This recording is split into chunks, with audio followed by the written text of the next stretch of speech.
Hi folks, this is a little unusual update, but I just wanted to show you one of the things that I deal with here living in the country where I do. This is a major creek that flows through the bottomland on my property. I'm not going to tell you the name of the creek because I really don't want its location, my location specifically, known on YouTube, so I'm just showing you this. It's a fairly large stream. And if you look at the color of the water, you can see that there's something wrong with it. And if you look at the rocks over there in the distance, you can see there's something wrong with it. This is what we grew up calling the Sulfur Creek. Another term that's used in this part of the country is a black creek. This is the result of 150 years of pollution in this part of the country, caused originally by coal mining. This stream flowed through a number of towns where there were major coal processing facilities back in the day. They used to call them coal breakers because when the miners would mine the deep coal, they'd bring it up in chunks and then it had to be broken down to sizes to fit various applications, whether it was for home furnaces, for commercial heating plants, or for other uses. There are different sizes. I don't remember them all, but there's a number: chestnut pea,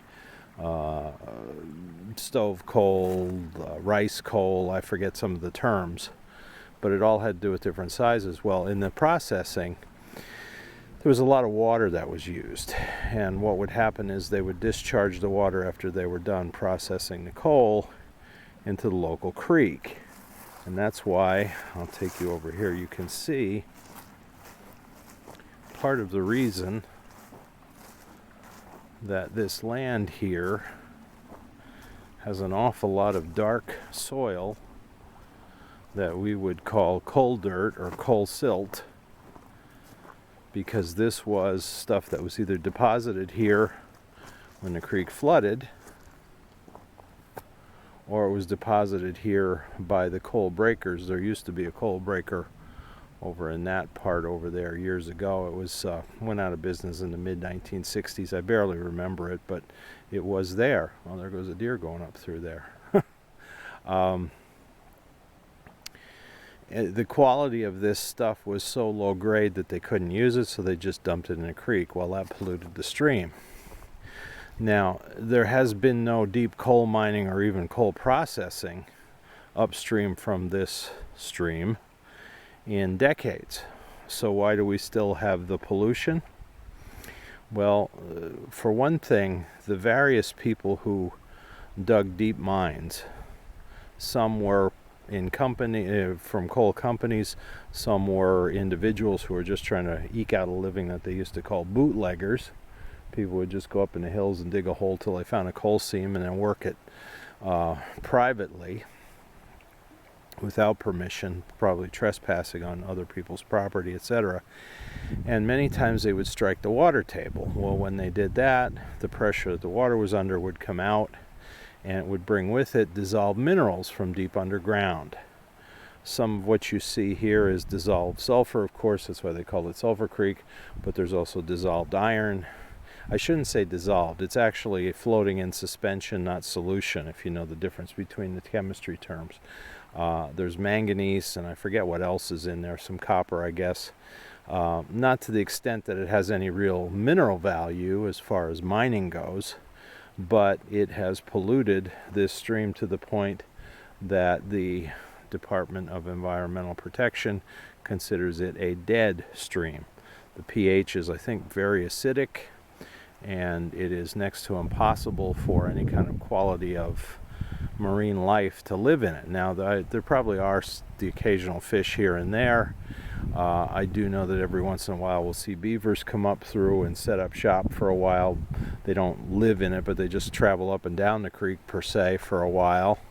And there are some freshwater inlets to this creek, including a little one that flows through our yard.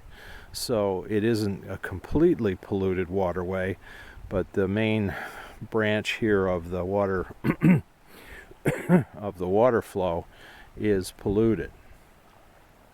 And there's nothing that really can be done about it, because there's no way to seal up all those old fissures in the mines and the water tables, where the water table is oozed out, to seal that back off so you only have fresh water again. Now the real tragedy about this is a fresh cold water stream that is moving fast enough, and originally it had a different main channel here, but we're basically at the bottom of the valley, so it was going to go to the lowest point. It moves fast enough, and it is cold enough, pure enough, that it actually doesn't freeze in the wintertime, no matter how cold it gets. Oh, there might be some ice along the edges. I was told stories from my grandmother, who got stories from her grandfather, who told her that before the mine pollution happened, like this is going back over 150 years now, before the mine pollution happened, this was a top trout stream in this part of the country. In fact, people used to take the train here from some of the bigger cities in the eastern United States to come here to fly fish. Now, I mean, when you look at this now, you can't believe that, but that was possibly true. I can believe that it was true. It's the kind of stream that would be ideal if it wasn't polluted for trout and other freshwater fish. The volume is fairly good. I don't know if you can get a sense of size here with this or not. Where I'm standing here, from the bottom of the bank here to the far shore, the width of the stream here is probably a good 30-35 feet.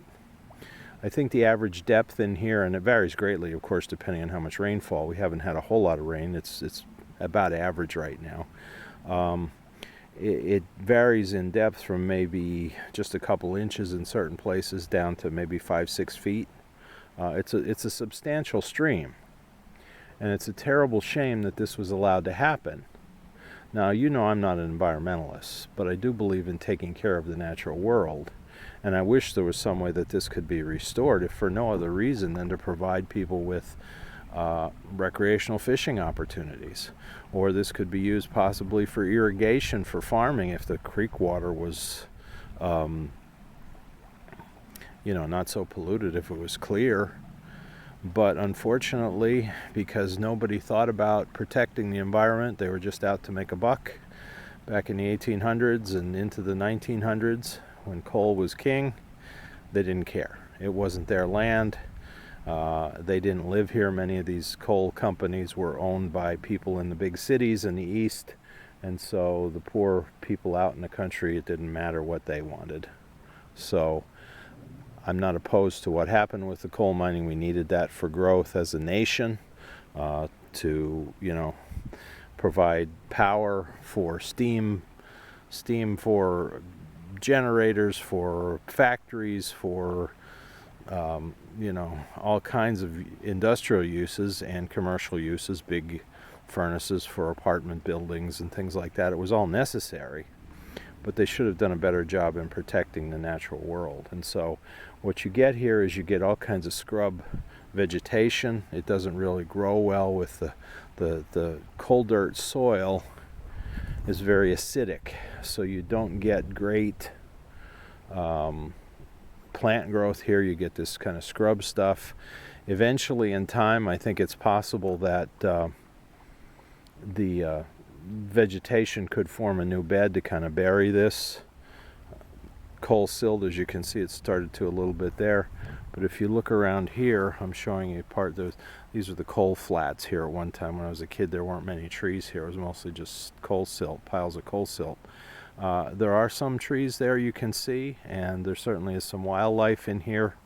So the land may eventually be restored to a more natural state, but the problem is the water will never be, because there's just no way to stop the minerals from leaching out of the ground. And the remediation efforts that they've tried at various places in this part of the country and other dead streams, this is not the only one, have been not really all that successful, especially not on a larger scale. They can remove some of this stuff perhaps. I had an engineer tell me that if there was some way to stop this water from flowing for about 24 hours, that it was still like in a retention pond or a dam, then most of the heavy metals would settle out because it's in suspension, not solution. And the water then that was flowing beyond that after that 24-hour retention would be a whole lot cleaner. It'd be great if we could do that, but I don't know how you do that. Do you build a lot of major dams and then you have polluted dams to deal with? I have no idea. But this is what I have to deal with on my property, even living out in the country here. The sad thing too is when it gets very dry, the wildlife, this is basically their only water source, except for a few scummy ponds. When things dry up, this is it. And I don't know how healthy it is for any of them to drink. And the other thing that was also part of this for years that's been remediated a bit is a lot of these little coal towns upstream from here had no community sewage system. So sewage was basically a pipe from the homes out to the stream, and raw sewage was flowing down through here. They figured let it go downstream, let it be somebody else's problem, and they didn't worry about it. And so we had that to deal with. Now granted, that's a bit more organic, but still, it's still a pollutant. So, and of course back in the day they didn't have as many chemicals that would be discharged into sewage like we do today. Between all the pharmaceuticals and the detergents and things like that, they certainly didn't have as many of those then. But still, it added to the pollution. And when you would get flooding, you would get an awful lot of the upstream silt that would come down and make more deposits here like that. And when it was heavy rains and stuff, this color would change from this pukey brown or diarrhea brown, whatever you want to call it, to almost a very dark chocolate, almost a black. That's where they used to call it Black Creek. What I was told was when the coal breakers upstream were going full production back in the day, they were pumping so much water into this stream that its flow rate was approximately the 100-year flood stage normally. So you can imagine there was a whole lot more volume of water that was coming down through here, and it was all carrying pollutants with it. So it's a shame that this has happened.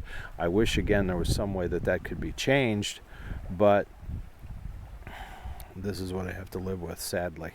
It's an example that I am reminded of every day, that if you don't take care of the environment, you have to deal with the consequences. So maybe somebody will come up with a way someday to clean it up one day, and the other polluted streams in the area or in the world could be changed, but I don't know what to do at this point. So it decreases the value of the land here, of course, but and the wildlife have adapted to it. We do have all kinds of critters that will come along here. I mean, there are some probably some small amounts of wildlife in it, maybe some frogs or snakes or whatever. We do see the herons occasionally will stand along the banks here looking to fish, and other animals will travel through it or across it, but it's not what it should be. This would be an amazing heritage, an amazing asset, an amazing part of the natural world that we could enjoy if it weren't for the greed and the sheer stupidity of those who came generations ago. This would have been an absolutely beautiful body of water to enjoy for many, many people, and not just here, but the 20 miles upstream to its headwaters, and the 40 or 50 miles where it empties into a major river downstream. So that's what we're dealing with. I wanted to share this with you. Thank you for supporting us, for enjoying the channel. Please continue to like and subscribe, hit the notifications bell, you know the drill, as we continue to talk about living out in the country on a shoestring. Thank you again for watching.